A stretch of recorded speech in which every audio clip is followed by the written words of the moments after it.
Hi friends, ಎಲ್ರಿಗೂ ನಮಸ್ಕಾರ. ಜ್ಞಾನಗಂಗೋತ್ರಿ ಸಂಸ್ಥೆಯ ಇನ್ಕ್ವೆಸ್ಟ್ ಪ್ರಚಲಿತ ಘಟನೆಗಳ ಸರಣಿಗೆ ತಮ್ಮೆಲ್ಲರಿಗೂ ಮತ್ತೊಮ್ಮೆ ಸ್ವಾಗತ. ಸೊ ಇವತ್ತು ನಾವು ಸಂಚಿಕೆ ಸಂಖ್ಯೆ 645 ಡಿಸ್ಕಸ್ ಮಾಡ್ತಾ ಇದ್ದೇವೆ. ದಿನಾಂಕ 10 ಫೆಬ್ರವರಿ 2024. ಸೊ ಇವತ್ತಿನ ಅಪ್ಡೇಟ್ಸ್ ಅನ್ನ ಡಿಸ್ಕಸ್ ಮಾಡೋದಕ್ಕಿಂತ ಮುಂಚೆ ನಿನ್ನೆಯ ಪ್ರಶ್ನೆಗಳ ಉತ್ತರಗಳು, ಪ್ರಶ್ನೆ ಸಂಖ್ಯೆ 1ಕ್ಕೆ ಆಪ್ಷನ್ ಸಿ ಮತ್ತು ಪ್ರಶ್ನೆ ಸಂಖ್ಯೆ 2ಕ್ಕೆ ಆಪ್ಷನ್ ಡಿ ಸರಿ ಉತ್ತರವಾಗಿರುತ್ತೆ. ಹಾಗಿದ್ರೆ ಇವತ್ತಿನ ಮೊದಲನೇ ಪ್ರಶ್ನೆಗೆ ಹೋಗೋಣ. ಲೋಕಪಾಲದ ಹೊಸ ಅಧ್ಯಕ್ಷರಾಗಿ ಯಾರನ್ನು ಆಯ್ಕೆ ಮಾಡಲಾಗಿದೆ? Who was elected as the new chairperson of Lokpal? ಈ ಪ್ರಶ್ನೆಗೆ ಸರಿಯಾದ ಉತ್ತರ ಅಜಯ್ ಮಾಣಿಕ್ರಾವ್ ಕನ್ವಿಲ್ಕರ್ ಅಂತ ಕರೀತೇವೆ. ಸೊ ಇವರನ್ನ ನಮ್ಮ ಭಾರತ ದೇಶದಲ್ಲಿ ಕೇಂದ್ರ ಸರ್ಕಾರದ ಮಟ್ಟದಲ್ಲಿ ನಡೀತಕ್ಕಂಥ ಒಂದು ಭ್ರಷ್ಟಾಚಾರವನ್ನ ಪ್ರಿವೆಂಟ್ ಮಾಡಲಿಕ್ಕೆ ಅಥವಾ ಅದನ್ನ ತನಿಖೆ ಮಾಡಲಿಕ್ಕೆ ಒಂದು ವ್ಯವಸ್ಥೆ ಇರುತ್ತೆ. ಸೊ ಆ ಒಂದು ವ್ಯವಸ್ಥೆಯನ್ನ ನಾವು ಲೋಕಪಾಲ್ ಅಂತ ಕರೀತೇವೆ. ಸೊ ಈ ಒಂದು ಲೋಕಪಾಲಗೆ ಈಗ ಅಧ್ಯಕ್ಷರನ್ನಾಗಿ ಆಯ್ಕೆ ಮಾಡಲಾಗಿರುತ್ತೆ. ಸೊ ಈ ಒಂದು ಆರ್ಟಿಕಲ್ ಅಲ್ಲಿ ನಾವು ಲೋಕಪಾಲ್ ಅಂದ್ರೆ ಏನು, ಲೋಕಾಯುಕ್ತ ಅಂದ್ರೆ ಏನು, ಅದಾದ್ಮೇಲೆ ಸೆಂಟ್ರಲ್ ವಿಜಿಲೆನ್ಸ್ ಕಮಿಷನ್ ಅಂತ ಹೇಳ್ತೇವೆ. ಸೊ ಈ ಮೂರರ ಬಗ್ಗೆ ಸಂಪೂರ್ಣ ಮಾಹಿತಿಯನ್ನ ಡಿಸ್ಕಸ್ ಮಾಡ್ತಾ ಬರೋಣ. ಕಾರಣ ಏನು ಅಂದ್ರೆ, ಅಪ್ಡೇಟ್ ಏನು ಅಂದ್ರೆ, ಲೋಕಪಾಲ್ಗೆ ಚೀಫ್ ಅಥವಾ ಲೋಕಪಾಲ್ಗೆ ಸಂಬಂಧಪಟ್ಟಂತೆ ಮುಖ್ಯಸ್ಥರನ್ನ ಈಗ ಆಯ್ಕೆ ಮಾಡಲಾಗಿರುತ್ತೆ. ಅದ್ರ ಜೊತೆಗೆ ವಿಜಿಲೆನ್ಸ್ ಕಮಿಷನರ್ ಅಥವಾ ಜಾಗೃತ ಆಯುಕ್ತರನ್ನ ಕೂಡ ಆಯ್ಕೆ ಮಾಡಲಾಗಿರುತ್ತೆ. ಸೊ ವಿಜಿಲೆನ್ಸ್ ಕಮಿಷನರ್ ಅನ್ನ ಯಾವ್ದಕ್ಕೆ ಆಯ್ಕೆ ಮಾಡಿರ್ತಾರೆ ಅಂದ್ರೆ, ಸೆಂಟ್ರಲ್ ವಿಜಿಲೆನ್ಸ್ ಕಮಿಷನ್ ಅಂತ ಇರುತ್ತೆ, ಅಂದ್ರೆ ಕೇಂದ್ರ ಜಾಗೃತ ಆಯೋಗ ಅಂತ ಇರುತ್ತೆ. ಸೊ ಈ ಒಂದು ಆಯೋಗಕ್ಕೆ ಆಯುಕ್ತರನ್ನ ಕೂಡ ಆಯ್ಕೆ ಮಾಡಿರ್ತಾರೆ. ಸೊ ಇವರಿಬ್ಬರ ಬಗ್ಗೆ ಸಂಪೂರ್ಣ ಮಾಹಿತಿಯನ್ನ ಡಿಸ್ಕಸ್ ಮಾಡ್ತಾ ಬರೋಣ. ಸೊ ಮೊದಲನೇದು ಲೋಕಪಾಲ್ ಚೇರ್ಪರ್ಸನ್ ಅಂತ ಹೇಳಿದೆ. ಲೋಕಪಾಲ್ ಚೇರ್ಪರ್ಸನ್ ಆಗಿ ಅಜಯ್ ಮಾಣಿಕ್ರಾವ್ ಕನ್ವಿಲ್ಕರ್ ಅಂತ ಕರೀತೇವೆ. ಇವರು ಸುಪ್ರೀಂ ಕೋರ್ಟ್ ಜಡ್ಜ್ ಆಗಿರ್ತಾರೆ. ಸೊ ಇವರನ್ನ ಲೋಕಪಾಲದ ಅಧ್ಯಕ್ಷರನ್ನಾಗಿ ಆಯ್ಕೆ ಮಾಡಿರ್ತಾರೆ. ಸೊ ಅದಾದ್ಮೇಲೆ ವಿಜಿಲೆನ್ಸ್ ಕಮಿಷನರ್ ಅಂತ ಹೇಳಿದೆ. ಸೊ ವಿಜಿಲೆನ್ಸ್ ಕಮಿಷನರ್ ಅಥವಾ ಜಾಗೃತ ಆಯುಕ್ತರನ್ನಾಗಿ ಎರಾಟು ಎಸ್ ರಾಜೀವ್ ರವರನ್ನ ಆಯ್ಕೆ ಮಾಡಲಾಗಿರುತ್ತೆ. ಸೊ ಈ ಒಂದು ಕಾರಣದಿಂದ ನಾವು ಲೋಕಪಾಲ್ ಬಗ್ಗೆ ಹೆಚ್ಚಿನ ಮಾಹಿತಿಯನ್ನ ತಿಳ್ಕೊಳ್ತಾ ಬರೋಣ. ಸೊ ಲೋಕಪಾಲ್ ಅನ್ನ ನಾವೇನಂತ ಕರಿತೀವಿ ಅಂದ್ರೆ, ಆಂಟಿ ಕರಪ್ಷನ್ ಅಥಾರಿಟಿ ಅಂತ ಕರಿತೇವೆ, ಅಂದ್ರೆ ಭ್ರಷ್ಟಾಚಾರ ವಿರೋಧಿ ಪ್ರಾಧಿಕಾರ ಅಂತ ಕರಿತೇವೆ. ಸೊ ಇದು ರೆಪ್ರೆಸೆಂಟ್ಸ್ ದಿ ಪಬ್ಲಿಕ್ ಇಂಟ್ರೆಸ್ಟ್, ಅಂದ್ರೆ ಸಾರ್ವಜನಿಕ ಹಿತಾಸಕ್ತಿಗಳನ್ನ ಪ್ರತಿನಿಧಿಸ್ತಕ್ಕಂಥ ಒಂದು ವ್ಯವಸ್ಥೆಯನ್ನ ನಾವೇನಂತ ಕರಿತೇವೆ ಅಂದ್ರೆ, ಸೊ ಲೋಕಪಾಲ ಅಂತ ಕರಿತೇವೆ. ಹಾಗಿದ್ರೆ ಲೋಕಪಾಲದ ಜ್ಯೂರಿಸ್ಡಿಕ್ಷನ್ ಅಥವಾ ನ್ಯಾಯ ವ್ಯಾಪ್ತಿ ಎಲ್ಲಿ ಬರುತ್ತೆ ಅಂದ್ರೆ, ಸೊ ಇದರ ನ್ಯಾಯ ವ್ಯಾಪ್ತಿ ನಾನು ಮುಂಚೆನೆ ಹೇಳಿದಾಗೆ ಸೆಂಟ್ರಲ್ ಗವರ್ಮೆಂಟ್ ಅಂದ್ರೆ ಕೇಂದ್ರ ಸರ್ಕಾರದ ಮಟ್ಟದಲ್ಲಿ ನಡೀತಕ್ಕಂಥ ಭ್ರಷ್ಟಾಚಾರವನ್ನ ಕಂಟ್ರೋಲ್ ಮಾಡ್ತಕ್ಕಂಥ ಅಥವಾ ಅದನ್ನ ತನಿಖೆ ಮಾಡ್ತಕ್ಕಂಥ ಒಂದು ಜವಾಬ್ದಾರಿ ಆಗಿರ್ಬೋದು ಅಥವಾ ಸೊ ಆ ಒಂದು ರೆಸ್ಪಾನ್ಸಿಬಿಲಿಟಿ ಆಗಿರ್ಬೋದು ಈ ಒಂದು ಲೋಕಪಾಲಗೆ ನೀಡಲಾಗಿರುತ್ತೆ. ಸೊ ಯಾವ್ದಾದ್ರೂ ಅಲಿಗೇಷನ್ಸ್ ಆಫ್ ಕರಪ್ಷನ್ಸ್ ಇದ್ರೆ ಅಂದ್ರೆ ಭ್ರಷ್ಟಾಚಾರದ ಆರೋಪಗಳಿದ್ದರೆ ಸೊ ಅದನ್ನ ಇನ್ವೆಸ್ಟಿಗೇಟ್ ಮಾಡ್ತಕ್ಕಂಥ ರೈಟ್ಸ್ ಅನ್ನ ಇದಕ್ಕೆ ನೀಡಲಾಗಿರುತ್ತೆ. ಸೊ ಹಾಗಿದ್ರೆ ಈ ಒಂದು ಲೋಕಪಾಲವನ್ನ ಯಾವ ಕಾಯ್ದೆಯ ಮುಖಾಂತರ ಪ್ರಾರಂಭ ಮಾಡಲಾಗಿತ್ತು ಅಂದ್ರೆ, the Lokpal and Lokayukta act ಅಂತ ಕರಿತೇವೆ, ಅಂದ್ರೆ ಲೋಕಪಾಲ ಮತ್ತು ಲೋಕಾಯುಕ್ತ ಕಾಯ್ದೆ ಅಂತ ಕರಿತೇವೆ. ಸೊ ಈ ಒಂದು ಕಾಯ್ದೆಯನ್ನ ಪಾಸ್ ಮಾಡಿರ್ತಕ್ಕಂಥದ್ದು 2013 ಅಥವಾ 2013ರಲ್ಲಿ ಇದನ್ನ ಎನಾಕ್ಟ್ ಮಾಡಲಾಗಿರುತ್ತೆ. ಸೊ 2013ರಲ್ಲಿ ಇದನ್ನ ಎನಾಕ್ಟ್ ಮಾಡ್ಲಿಕ್ಕೆ ಕಾರಣ ಏನು ಅಂದ್ರೆ, ಸೊ 2010ರಲ್ಲಿ ಒಂದು ದೊಡ್ಡ ಮೂವ್ಮೆಂಟ್ ನಡೆಯುತ್ತೆ. ಆ ಒಂದು ಮೂವ್ಮೆಂಟ್ ಅನ್ನ ನೇತೃತ್ವ ವಹಿಸಿಕೊಂಡಿರ್ತಕ್ಕಂಥವರು ಅಣ್ಣಾ ಹಜಾರೆ ಆಗಿರ್ತಾರೆ. ಸೊ ಇವರು ಜನ ಲೋಕಪಾಲ್ ಅಂತಕ್ಕಂಥ ಒಂದು ಪ್ರೊಟೆಸ್ಟ್ ಅನ್ನ ದೇಶಾದ್ಯಂತ ಇವರು ಸಕ್ಸಸ್ಫುಲ್ ಆಗಿ ಮಾಡಿರುವ ಕಾರಣದಿಂದ ಸೊ 2013ರಲ್ಲಿ ಈ ಒಂದು ಕಾಯ್ದೆಯನ್ನ ನಮ್ಮ ಭಾರತ ಸರ್ಕಾರದಲ್ಲಿ ಎನಾಕ್ಟ್ ಮಾಡ್ತಾರೆ. ಸೊ ಈ ಒಂದು ಎನಾಕ್ಟ್ ಮಾಡಿದ ಕಾಯ್ದೆಯಲ್ಲಿ ಎರಡು ಸಿಸ್ಟಮ್ ಅನ್ನ ನೋಡಬಹುದಾಗಿರುತ್ತೆ. ಸೊ ಒಂದನ್ನ ನಾವು ಲೋಕಪಾಲ್ ಅಂತ ಕರಿತೇವೆ, ಇನ್ನೊಂದನ್ನ ಲೋಕಾಯುಕ್ತ ಅಂತ ಕರಿತೇವೆ. ಸೊ ಎರಡರ ವ್ಯತ್ಯಾಸಗಳು ನಮಗೆ ಗೊತ್ತಿರಬೇಕಾಗಿರುತ್ತೆ. ಸೊ ಲೋಕಪಾಲ್ ನ್ಯಾಷನಲ್ ಲೆವೆಲ್ ಅಲ್ಲಿ ಅಂದ್ರೆ ರಾಷ್ಟ್ರೀಯ ಮಟ್ಟದಲ್ಲಿ ನಡೀತಕ್ಕಂಥ ಅಂದ್ರೆ ಕೇಂದ್ರ ಸರ್ಕಾರದ ಮಟ್ಟದಲ್ಲಿ ನಡೀತಕ್ಕಂಥ ಕರಪ್ಷನ್ ಅನ್ನ ಪ್ರಿವೆಂಟ್ ಮಾಡ್ತಕ್ಕಂಥ ಒಂದು ವ್ಯವಸ್ಥೆ ಆಗಿರುತ್ತೆ. ಸೊ ಲೋಕಾಯುಕ್ತ ಅಂತಕ್ಕಂಥದ್ದು ಸ್ಟೇಟ್ ಲೆವೆಲ್ ಅಥವಾ ರಾಜ್ಯ ಮಟ್ಟದಲ್ಲಿ ನಡೀತಕ್ಕಂಥ ಭ್ರಷ್ಟಾಚಾರವನ್ನ ನಿಗ್ರಹ ಮಾಡ್ತಕ್ಕಂಥ ಒಂದು ಏಜೆನ್ಸಿ ಆಗಿರುತ್ತೆ. ಹಾಗಿದ್ರೆ ಸೊ ಈ ಒಂದು ಲೋಕಪಾಲದ ಚೇರ್ಪರ್ಸನ್ ಅಥವಾ ಮೆಂಬರ್ ಆಗಿ ಆಯ್ಕೆ ಆಗ್ಬೇಕಾಗಿದ್ರೆ ಅಂದ್ರೆ ಲೋಕಪಾಲಕ್ಕೆ ಅಧ್ಯಕ್ಷರಾಗಿ ಅಥವಾ ಸದಸ್ಯನಾಗಿ ಆಯ್ಕೆ ಮಾಡಬೇಕಾಗಿದ್ರೆ ಸೊ ಅವರಿಗೆ ಮಿನಿಮಮ್ ಎಷ್ಟು ವಯಸ್ಸಾಗಿರ್ಬೇಕಂದ್ರೆ, ಸೊ ಅವರು ಆಫೀಸ್ ಅನ್ನ ಅಸ್ಯೂಮ್ ಮಾಡ್ಕೊಳ್ತಕ್ಕಂಥ ದಿನಾಂಕಕ್ಕೆ ಅಂದ್ರೆ ಯಾವತ್ತು ಅವರು ಅಪಾಯಿಂಟ್ ಆಗಿ ಆ ಒಂದು ಆಫೀಸ್ಗೆ ಎಂಟ್ರಿ ತಗೊಳ್ತಾರೆ ಸೊ ಆ ಒಂದು ದಿನಕ್ಕೆ he or should not be less than 45 years, ಅಂದ್ರೆ 45 ವರ್ಷಗಳಿಗಿಂತ ಅವರಿಗೆ ಕಡಿಮೆ ಆಗಿರಬಾರ್ದು. ಅಂತವರನ್ನ ಮಾತ್ರ ಸೊ ಈ ಒಂದು ಹುದ್ದೆಗೆ ಆಯ್ಕೆ ಮಾಡೋದನ್ನ ನಾವಿಲ್ಲಿ ಗಮನಿಸಬಹುದಾಗಿರುತ್ತೆ. ಸೊ ಅದಾದ್ಮೇಲೆ ಇವರ ಆಯ್ಕೆಯನ್ನ ಅಂದ್ರೆ ಲೋಕಪಾಲ್ ಚೇರ್ಮನ್ ಆಗಿರ್ಬೋದು ಅಥವಾ ಅವರ ಮುಖ್ಯಸ್ಥರಾಗಿರ್ಬೋದು ಅಥವಾ ಮೆಂಬರ್ಸ್ ಆಗಿರ್ಬೋದು, ಸೊ ಇವರನ್ನ ಆಯ್ಕೆ ಮಾಡ್ತಕ್ಕಂಥ ಒಂದು ವ್ಯವಸ್ಥೆ ಏನಿದೆ ಸೊ ಆ ಒಂದು ವ್ಯವಸ್ಥೆಯಲ್ಲಿ ಒಂದು ಕಮಿಟಿ ಅಥವಾ ಒಂದು ಸಮಿತಿಯನ್ನ ನೋಡಬಹುದಾಗಿರುತ್ತೆ. ಆ ಸಮಿತಿಯಲ್ಲಿ ಯಾರ್ಯಾರು ಯಾರ್ಯಾರು ಇರ್ತಾರೆ ಅದು ಬಹಳ ಇಂಪಾರ್ಟೆಂಟ್ ಆಗುತ್ತೆ. ಸೊ ಆ ಸಮಿತಿಯಲ್ಲಿ ಪ್ರೈಮ್ ಮಿನಿಸ್ಟರ್ ಅಥವಾ ಪ್ರಧಾನಮಂತ್ರಿಗಳನ್ನ ನೋಡಬಹುದಾಗಿರುತ್ತೆ. ಸ್ಪೀಕರ್ ಆಫ್ ಲೋಕಸಭೆ ಅಂದ್ರೆ ಲೋಕಸಭೆಯ ಸ್ಪೀಕರ್ ಕೂಡ ಇದರಲ್ಲಿ ಇರ್ತಾರೆ. ಅದಾದ್ಮೇಲೆ ಲೀಡರ್ ಆಫ್ ಅಪೋಸಿಷನ್ ಇನ್ ಲೋಕಸಭಾ ಅಂದ್ರೆ ಲೋಕಸಭೆಯಲ್ಲಿ ಸೊ ವಿರೋಧ ಪಕ್ಷಗಳ ನಾಯಕನು ಕೂಡ ಈ ಒಂದು ಕಮಿಟಿಯಲ್ಲಿ ಇರ್ತಾರೆ. ಸೊ ಅದಾದ್ಮೇಲೆ ಚೀಫ್ ಜಸ್ಟಿಸ್ ಆಫ್ ಇಂಡಿಯಾ ಅಂದ್ರೆ ಭಾರತ ದೇಶದ ಮುಖ್ಯ ನ್ಯಾಯಮೂರ್ತಿಗಳು ಅಥವಾ ಆರ್ ಅಂತ ನೆನ್ಪಿಟ್ಕೊಳ್ಳಿ, ಇದು ಆ್ಯಂಡ್ ಅಲ್ಲ, CJI ಇರ್ಬೋದಾಗಿರುತ್ತೆ ಅಥವಾ ಅವರ ಆಬ್ಸೆನ್ಸ್ ನಲ್ಲಿ ಯಾರು ಇರ್ಬೋದಾಗಿರುತ್ತೆ ಅಂದ್ರೆ ಸಿಟ್ಟಿಂಗ್ ಸುಪ್ರೀಂ ಕೋರ್ಟ್ ಜಡ್ಜ್ ಅಂದ್ರೆ ಆ ಸಮಯದಲ್ಲಿ ಇರ್ತಕ್ಕಂಥ ಸುಪ್ರೀಂ ಕೋರ್ಟ್ ಜಡ್ಜ್. ಬಟ್ ಆ ಸುಪ್ರೀಂ ಕೋರ್ಟ್ ಜಡ್ಜ್ ಅನ್ನ ಯಾರು ನಾಮಿನೇಟ್ ಮಾಡ್ತಾರೆ ಅಂದ್ರೆ CJI ನಾಮನಿರ್ದೇಶನ ಮಾಡಿರ್ತಕ್ಕಂಥ ಸುಪ್ರೀಂ ಕೋರ್ಟ್ ಜಡ್ಜ್ ಅನ್ನ ಈ ಒಂದು ಸಮಿತಿಯಲ್ಲಿ ನಾವು ನೋಡಬಹುದಾಗಿರುತ್ತೆ. ಸೊ ಇವರು ಈ ಒಂದು ಸಮಿತಿ ನೇಮ್ಸ್ ಅನ್ನ ಶಿಫಾರಸು ಮಾಡುತ್ತೆ ಅಂದ್ರೆ ಅವರು ಆಯ್ಕೆ ಮಾಡೋದಿಲ್ಲ, ರೆಕಮೆಂಡೇಶನ್ ಮಾಡುತ್ತೆ. ಆ ರೆಕಮೆಂಡೇಶನ್ ಎಲ್ಲಿಗೆ ಹೋಗುತ್ತೆ ಅಂದ್ರೆ ಸೊ ನಮ್ಮ ಭಾರತ ದೇಶದ ಪ್ರೆಸಿಡೆಂಟ್ ಅಥವಾ ರಾಷ್ಟ್ರಪತಿಗಳಿಗೆ ಹೋಗುತ್ತೆ. ಸೊ ರಾಷ್ಟ್ರಪತಿಗಳು ಅವರು ರೆಕಮೆಂಡ್ ಮಾಡಿರ್ತಕ್ಕಂಥ ನೇಮ್ಸ್ಗಳಲ್ಲಿ ಸೊ ಫಸ್ಟ್ 4 ಮೆಂಬರ್ಸ್ ಅಲ್ಲಿ ಒಬ್ಬರನ್ನ ಆಯ್ಕೆ ಮಾಡ್ಕೊಳ್ಬೇಕಾಗಿರುತ್ತೆ. ಅಂದ್ರೆ ಮೊದಲ 4 ಶಿಫಾರಸುಗಳಲ್ಲಿ ಒಬ್ಬರನ್ನ ಅವರು ಆಯ್ಕೆ ಮಾಡಬೇಕಾಗಿರುತ್ತೆ. ಸೊ ಅವರು ಯೂಸ್ ಮಾಡ್ತಕ್ಕಂಥ ಒಂದು ಕಾನ್ಸೆಪ್ಟ್ ಏನು ಅಂದ್ರೆ ಎಮಿನೆಂಟ್ ಜೂರಿಸ್ಟ್ ಅಂತ ಕರಿತೇವೆ. ಅಂದ್ರೆ ನಮ್ಮ ಭಾರತ ದೇಶದಲ್ಲಿರ್ತಕ್ಕಂಥ ನ್ಯಾಯಶಾಸ್ತ್ರಜ್ಞರನ್ನ ಅವರು ಆಯ್ಕೆ ಮಾಡ್ಕೊಳ್ತಾರೆ. ಸೊ ಯಾವ ಪ್ರೋಸೆಸ್ ಇಂದ ಅಂದ್ರೆ ಥ್ರೂ ಕನ್ಸೆನ್ಸಸ್ ಅಂತ ಕರಿತೇವೆ, ಅಂದ್ರೆ ಒಮ್ಮತದ ಮುಖಾಂತರ ಸೊ ಇವರನ್ನ ಆಯ್ಕೆ ಮಾಡ್ತಕ್ಕಂಥ ಪದ್ಧತಿಯನ್ನ ನಮ್ಮ ಭಾರತ ದೇಶದಲ್ಲಿ ನಾವು ನೋಡಬಹುದಾಗಿರುತ್ತೆ. ಹಾಗಿದ್ರೆ ಈ ಒಂದು ಲೋಕಪಾಲ್ಗೆ ಚೇರ್ಮನ್ ಆಗಿ ಆಯ್ಕೆ ಆಗಿರ್ತಕ್ಕಂಥ ವ್ಯಕ್ತಿ ಮತ್ತೆ ಅದರ ಸದಸ್ಯರು ಮೆಂಬರ್ಸ್ ಆಗಿರ್ಬೋದು. ಸೊ ಅವರ ಕಾರ್ಯಾವಧಿ ಅಥವಾ ಟೆನ್ಯೂರ್ ಎಷ್ಟು ವರ್ಷಗಳ ಕಾಲ ಇರುತ್ತೆ ಅಂದ್ರೆ ಸೊ 5 ವರ್ಷಗಳ ಕಾಲ ಅವರು ಸೇವೆಯನ್ನ ಸಲ್ಲಿಸಬಹುದಾಗಿರುತ್ತೆ. ಅಥವಾ ಅವರ ವಯಸ್ಸು 70 ಇಯರ್ಸ್ ಆಗೋ ತನಕ ಇವೆರಡರಲ್ಲಿ ಯಾವುದು ಮೊದಲಾಗುತ್ತೋ ಅದು ಅಲ್ವಾ. So one of this which ever comes first, ಆ ಒಂದು ಕಾನ್ಸೆಪ್ಟ್ ನ ಆಧಾರದ ಮೇಲೆ ಸೊ ಇವರ ಅಧಿಕಾರವನ್ನ ನಾವು ನೋಡಬಹುದಾಗಿರುತ್ತೆ. ಸೊ ಅದಾದ್ಮೇಲೆ according to the Lokpal and Lokayukta act ಅಂದ್ರೆ ಈ ಒಂದು ಕಾಯ್ದೆಯ ಪ್ರಕಾರ ಸೊ ಈ ಒಂದು ಆರ್ಗನೈಸೇಷನ್ ಏನಿರುತ್ತೆ ಅಂದ್ರೆ ಲೋಕಪಾಲ್ ಅಂತಕ್ಕಂಥ ಒಂದು ಆರ್ಗನೈಸೇಷನ್ ಏನಿರುತ್ತೆ ಸೊ ಅದರ ಟೋಟಲ್ ಸ್ಟ್ರೆಂತ್ ಎಷ್ಟಿರುತ್ತೆ ಅಂತ ನಿಮ್ಗೆ ಏನಾದ್ರೂ ಪ್ರಶ್ನೆ ಕೇಳಿದಾಗ ಸೊ ಅದರಲ್ಲಿ ಒಬ್ಬರು ಚೇರ್ಪರ್ಸನ್ ಇರ್ತಾರೆ, ಅಂದ್ರೆ ಒಬ್ಬರು ಅಧ್ಯಕ್ಷರನ್ನ ನೋಡಬಹುದಾಗಿರುತ್ತೆ. ಸೊ ಅವರ ಜೊತೆ 8 ಜನ ಮ್ಯಾಕ್ಸಿಮಮ್ ನಾನು ಹೇಳ್ತಾ ಇರೋದು ಗರಿಷ್ಠ ಸಂಖ್ಯೆ 8 ಜನ ಸದಸ್ಯರನ್ನ ನಾವು ನೋಡಬಹುದಾಗಿರುತ್ತೆ. ಸೊ ಟೋಟಲ್ 9 ಜನರನ್ನ ಈ ಒಂದು ಆರ್ಗನೈಸೇಷನ್ ಅಲ್ಲಿ ನಾವು ನೋಡಬಹುದಾಗಿರುತ್ತೆ. ಅದರಲ್ಲಿ ಕಂಪಲ್ಸರಿ ಒಬ್ರು ಚೇರ್ಮನ್ ಇರ್ತಾರೆ. ಸೊ ಮಿಕ್ಕಿದ 8 ಜನ ನಾನು ಹೇಳ್ತಾ ಇರೋದು ಮ್ಯಾಕ್ಸಿಮಮ್ ನಂಬರ್. ಸೊ ಇದಕ್ಕಿಂತ ಕಡಿಮೆ ಕೂಡ ಇರಬಹುದಾಗಿರುತ್ತೆ, ಬಟ್ ಇದಕ್ಕಿಂತ ಜಾಸ್ತಿ ಜನ ಇರೋದಿಲ್ಲ. ಸೊ 9 ಜನರನ್ನ ಈ ಒಂದು ಲೋಕಪಾಲ ವ್ಯವಸ್ಥೆಯಲ್ಲಿ ನಾವು ನೋಡಬಹುದಾಗಿರುತ್ತೆ. ಸೊ ಅದಾದ್ಮೇಲೆ ಲೋಕಪಾಲ್ ಚೇರ್ಮನ್ ಆಗಿ ಅವ್ರು ಒಂದ್ಸತಿ ಆಯ್ಕೆ ಆದ ನಂತರ he or she cannot be ರೀ ಅಪಾಯಿಂಟೆಡ್ ಅಂದ್ರೆ ಅವರನ್ನ ಅದೇ ಸ್ಥಾನಕ್ಕೆ ಮರು ನೇಮಕಾತಿ ಮಾಡಲಾಗುವುದಿಲ್ಲ. ಸೊ ಅಥವಾ ಅವರು ಮೆಂಬರ್ ಆಗಿ ಕೂಡ ಮತ್ತೊಮ್ಮೆ ಅವರು ಆಯ್ಕೆ ಆಗೋದಿಲ್ಲ.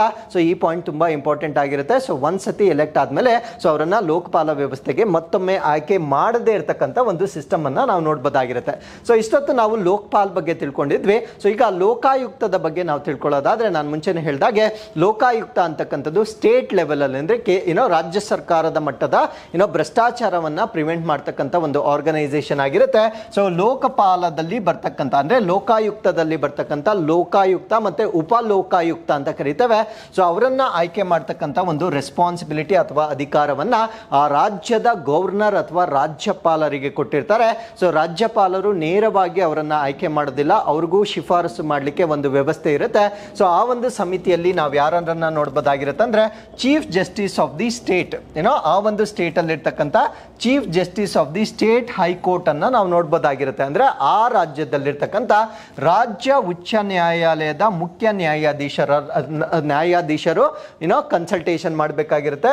ಅದ್ರ ಜೊತೆಗೆ the leader of the opposition in the state legislative assembly ಅಂದ್ರೆ ರಾಜ್ಯ ವಿಧಾನಸಭೆಯ ವಿರೋಧ ಪಕ್ಷದ ನಾಯಕನನ್ನ ಸೊ ಅವರು ಸಂಪರ್ಕಿಸಬೇಕಾಗುತ್ತದೆ. ಸೊ ಇವರನ್ನ ಸಂಪರ್ಕಿಸಿದ ನಂತರ ರಾಜ್ಯಪಾಲರು ಈ ಒಂದು ಲೋಕಾಯುಕ್ತ ಮತ್ತೆ ಉಪ ಲೋಕಾಯುಕ್ತವನ್ನ ಆಯ್ಕೆ ಮಾಡ್ತಕ್ಕಂಥ ಒಂದು ಅಧಿಕಾರವನ್ನ ನಾವಿಲ್ಲಿ ನೋಡಬಹುದಾಗಿರುತ್ತೆ. ಸೊ ಅದಾದ್ಮೇಲೆ ಲೋಕಾಯುಕ್ತದ ಟೆನ್ಯೂರ್ ಅಥವಾ ಅಧಿಕಾರವನ್ನ ನಾವು ನೋಡೋದಾದ್ರೆ ಸೊ 5 ಇಯರ್ಸ್ ಅಥವಾ ಅವರ ವೈಯಕ್ತಿಕ ವಯಸ್ಸು 65 ವರ್ಷಗಳು. ಸೊ ಲೋಕಪಾಲ್ ನೋಡಿದಾಗ 5 ಇಯರ್ಸ್ ಮತ್ತೆ 70 ಇಯರ್ಸ್ ಇತ್ತು. ಸೊ ಲೋಕಾಯುಕ್ತ ಬಂದಾಗ ನೀವು 5 ಇಯರ್ಸ್ ಅಂಡ್ 65 ಇಯರ್ಸ್ ಅಂತ ನೆನ್ಪಿಟ್ಕೊಳ್ಬೇಕಾಗಿರುತ್ತೆ. ಸೊ ಇವೆರಡರಲ್ಲಿ ಯಾವುದು ಫಸ್ಟ್ ಆಗುತ್ತೋ ಆ ಒಂದು ಕಾನ್ಸೆಪ್ಟ್ ನ ಆಧಾರದ ಮೇಲೆ ಸೊ ಅವರ ಅಧಿಕಾರಾವಧಿಯನ್ನ ನೋಡಬಹುದಾಗಿರುತ್ತೆ. ಸೊ ಇಲ್ಲೂ ಕೂಡ ಒಂದ್ಸತಿ ಅವರು ಅಪಾಯಿಂಟ್ ಆದ ನಂತರ ಮತ್ತೊಮ್ಮೆ ಅದೇ ಕೆಪಾಸಿಟಿಯಲ್ಲಿ ವರ್ಕ್ ಮಾಡಲಿಕ್ಕೆ ಮರು ಅವಕಾಶವನ್ನ ನೀಡಲಾಗುವುದಿಲ್ಲ. ಸೊ ಇವೆರಡು ಲೋಕಪಾಲ್ ಮತ್ತು ಲೋಕಾಯುಕ್ತದಲ್ಲಿ ಎರಡರಲ್ಲೂ ಸೇಮ್ ಇರೋದನ್ನ ನಾವು ನೋಡಬಹುದಾಗಿರುತ್ತೆ. ಸೊ ಈಗ ನಾವು ಸೆಂಟ್ರಲ್ ವಿಜಿಲೆನ್ಸ್ ಕಮಿಷನ್ ಅಥವಾ CVC ಬಗ್ಗೆ ಹೆಚ್ಚಿನ ಮಾಹಿತಿಯನ್ನ ತಿಳ್ಕೊಳ್ಳೋದಾದ್ರೆ, ಸೊ CVC ಅನ್ನ ನಮ್ಮ ಭಾರತ ದೇಶದಲ್ಲಿ ಸ್ಥಾಪನೆ ಮಾಡಿರ್ತಕ್ಕಂಥದ್ದು 1964 ಸ್ಥಾಪನೆ ಮಾಡಲಾಗಿರುತ್ತೆ. ಸೊ ಏನಕ್ಕೆ ಇದನ್ನ ಸ್ಥಾಪನೆ ಮಾಡಿರ್ತಾರೆ ಅಂದ್ರೆ ಗವರ್ನಮೆಂಟ್ ಕರಪ್ಷನ್ ಅಂದ್ರೆ ಸರ್ಕಾರದ ಮಟ್ಟದಲ್ಲಿ ಆಗ್ತಕ್ಕಂಥ ಭ್ರಷ್ಟಾಚಾರವನ್ನ ಪ್ರಿವೆಂಟ್ ಮಾಡ್ತಕ್ಕಂಥ ಒಂದು ವ್ಯವಸ್ಥೆ ಆಗಿರುತ್ತೆ. ಸೊ ಇದನ್ನ ನಾವು ಅಪೆಕ್ಸ್ ಇಂಡಿಯನ್ ಗವರ್ನಮೆಂಟಲ್ ಬಾಡಿ ಅಂತ ಕರೀತೇವೆ. ಸೊ ಈ ಒಂದು ಗವರ್ನಮೆಂಟಲ್ ಬಾಡಿ ಏನಿರುತ್ತೆ, so in 2003 the parliament enacted a law conferring statutory status on CVC ಅಂದ್ರೆ CVC ಗೆ ಶಾಸನಬದ್ಧ ಸ್ಥಾನಮಾನವನ್ನ ಕೊಡ್ತಾರೆ. ನೋಡಿ, ಇದು ಸ್ಥಾಪನೆ ಆಗಿರ್ತಕ್ಕಂಥದ್ದು 1964 ಬಟ್ ಅದಕ್ಕೆ ಶಾಸನಬದ್ಧ ಸ್ಥಾನಮಾನವನ್ನ ಕೊಟ್ಟಿರ್ತಕ್ಕಂಥದ್ದು 2003 ಅದಕ್ಕೆ ಸ್ಟ್ಯಾಟ್ಯುಟರಿ ಸ್ಟೇಟಸ್ ಅನ್ನ ಕೊಟ್ಟಿರ್ತಾರೆ. ಸೊ ಅದಾದ್ಮೇಲೆ ಈ ಒಂದು CVC ಏನಿದೆ, so it has the status of autonomous body ಅಂತ ಕರಿತೇವೆ, ಅಂದ್ರೆ ಸ್ವಾಯತ್ತ ಸಂಸ್ಥೆ ಅಂತ ಕರಿತೇವೆ.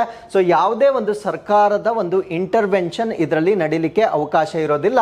So it is free of control of any executive authority, ಅಂದ್ರೆ ಯಾವುದೇ ಕಾರ್ಯನಿರ್ವಾಹಕ ಪ್ರಾಧಿಕಾರದ ನಿಯಂತ್ರಣದಲ್ಲಿ ಇಲ್ಲದೆ ಇರತಕ್ಕಂಥ ಒಂದು ವ್ಯವಸ್ಥೆ ಆಗಿರುತ್ತೆ.